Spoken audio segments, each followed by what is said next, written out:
But there is a white male domination in comedy, which is facts, because I've been in it 25 fucking years. So there is and in comedy too, it's so funny because a lot of comedy clubs around the country, you know, some of them don't want too many black comedians in their clubs. You feel me? Mm.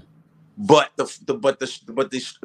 on the contrary, a lot of black comedians around the country are the ones that keep these places open. Yeah. Because a lot of black comics are very strong, and they're the ones that are making the money for a lot of these mainstream clubs. You understand?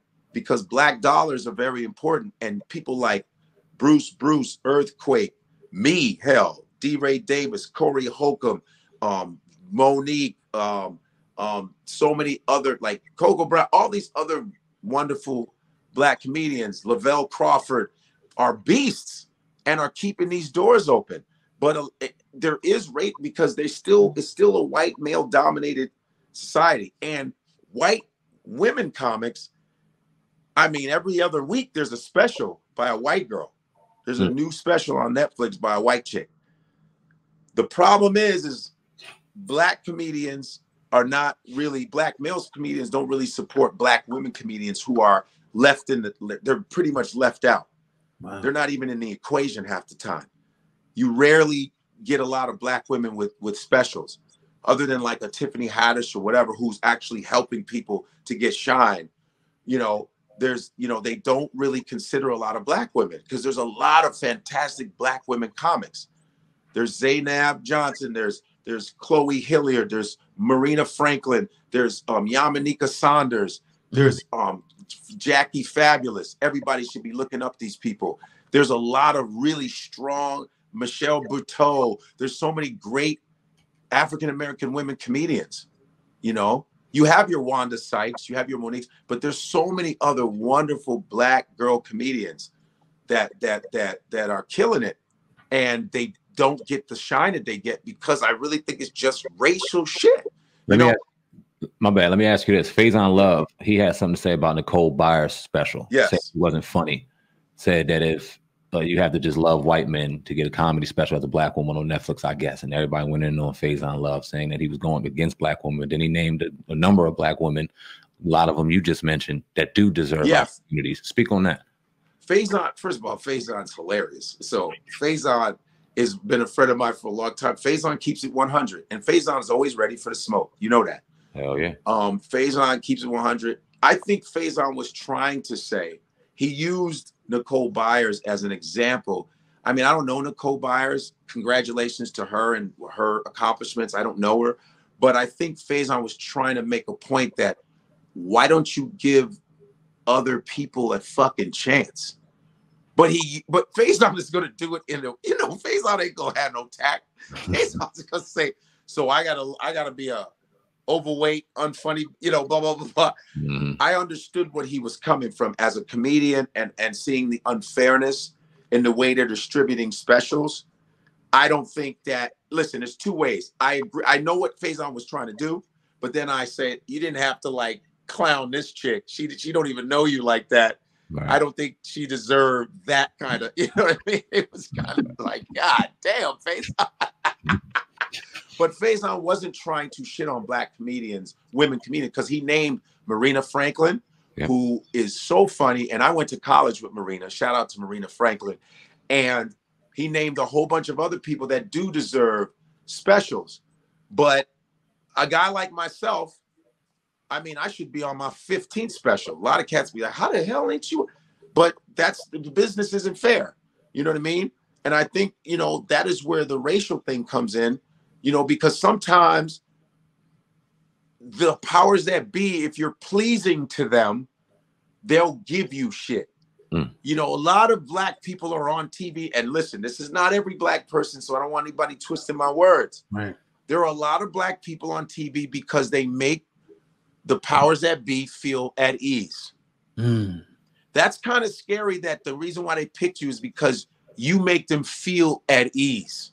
It's not necessarily your talent, but you're just born safe. You know what I'm saying? You born safe. You safe Negro face. You feel me? Like me, I'm not ABC Family face. I'm HBO face. I'm HBO. Look at me, high cheekbones and shit. I'm HBO face. I'm HBO Max face, man. I'm Showtime face. I ain't ABC Family. Right. You know, I'm not Saturday morning cartoon face. Fuck no.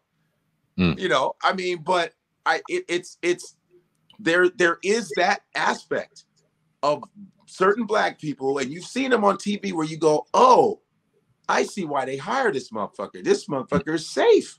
He's and it's sad because you should just be able to be black and be able to work. It shouldn't. The fact that somebody is afraid of you that's from another race and you're born the way you're born and they have a problem with that and they don't want you to work because they have misconceptions about you, to me, is some sick shit. Okay. You should be able to just work because you work. You know, every black person doesn't have to have an asymmetrical face and look crazy to work. Why don't you hire some of the good-looking black people? Hire some of the good-looking black women. Why do a lot of black women got to be out of shape to be on TV? Why all the white girls are in shape and the black girl is heavy? You know, and this is not knocking heavy set women, but it's always and this is all real shit. They literally do that to us. These archetypes that they put on TV because it makes the powers that be at ease. You know what I mean? That makes me feel they remind me of my caretaker.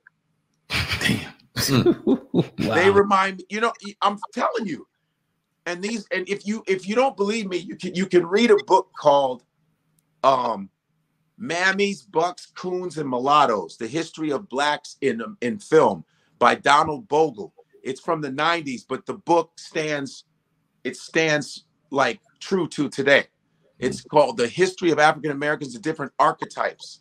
You understand? The heavyset black woman, the coon, the buck, the tragic mulatto, wow. You know, the old man, the old Uncle Remus shit. I'm telling you. People need to read about the history of African Americans in film from the past, and then you'll see the pattern. You got to know your history. This is not an accident.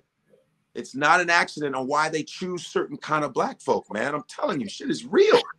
Right. But it doesn't mean, but sometimes you need someone like a Faison to call people the fuck out. Sometimes it's not always going to be pretty, you know. I think that he shouldn't have like made an example of Nicole Byers because she didn't deserve that. You understand? But I see where he's coming from as far as give people, the people that are doing the art form correctly, give them what they deserve.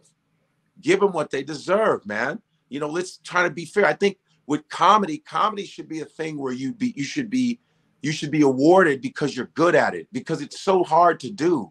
Give the people that are good at it. Give it to them. Comedy is difficult, man. You can't skip around comedy. You can't pretend to be funny. Hell fucking no. Why are you doing that? Give it to the people that do it well. That's what I think he was trying to say. You know, but Faison's gonna be Faison. Yeah, always. Faison's gonna say shit the way he want to say it. It is what it is, and he's always ready for the smoke. Word up. For sure, I'm gonna kind of ask you this, man.